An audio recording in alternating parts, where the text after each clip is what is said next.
बहुत बहुत स्वागत है आपका आपके अपने ही YouTube channel from the eyes of Rajesh Kohli में। आज हम अध्याय 1 स्वर्णिम भारत प्रारंभ से तक के मौर्य वंश के प्रारंभिक दो शासक चंद्रगुप्त मौर्य और बिंदुसार के बारे में अध्ययन कर रहे हैं। 16 महाजनपदों में से एक मगध प्राचीन भारत का एक महत्वपूर्ण राज्य रहा है। मगध का एक साम्राज्य के रूप में उदय हर्यक वंश के द्वारा होता है। कालांतर में मगध का उत्तरोत्तर विकास हुआ और मगध का इतिहास ही संपूर्ण भारत का इतिहास बन गया। मौर्य वंश की स्थापना हर्यक वंश व शिशुनाग वंश के बाद ईसा पूर्व 326 के लगभग मगध पर नंद वंश का विलासी शासक घनानंद शासन कर रहा था। इस समय भारत के पश्चिमोत्तर भाग से सिकंदर भारत की भूमि पर पहुंच गया था। इधर नंद वंश के शासक घनानंद के अत्याचारों से पीड़ित थी। असह्य कर भार से प्रजा असंतुष्ट थी।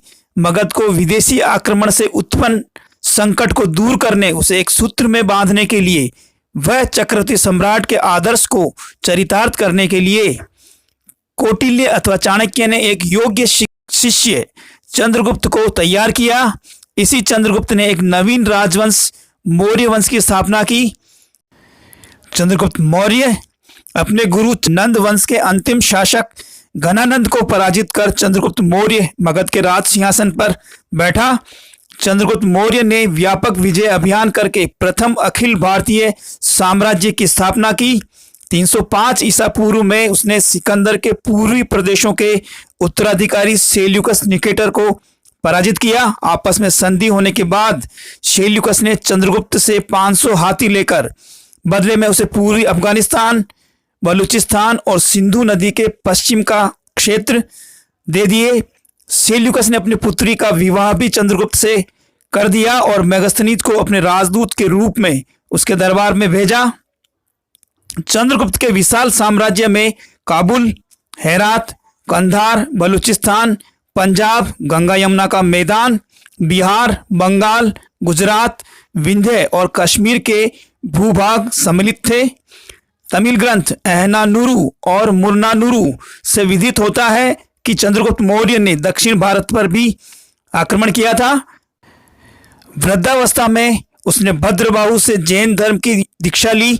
उसने 298 ईसा पूर्व में स्वर्ण बेलगोला में उपवास करते हुए संलेखना पद्धति द्वारा अपने प्राण त्याग किए।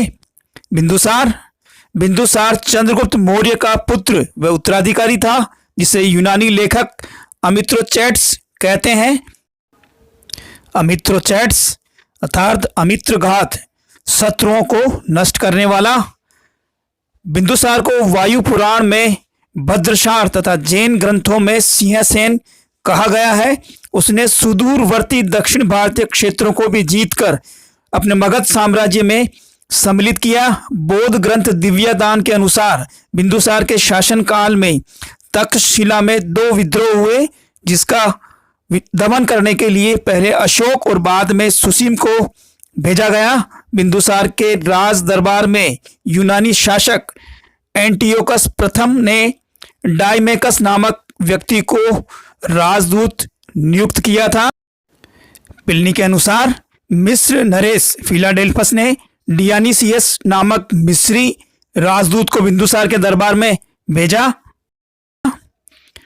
आपके इस अध्याय से संबंधित महत्वपूर्ण प्रश्न बनता है, बिंदुसार के समय आए यूनानी राजदूत का नाम क्या था? Thank you very much for watching the video.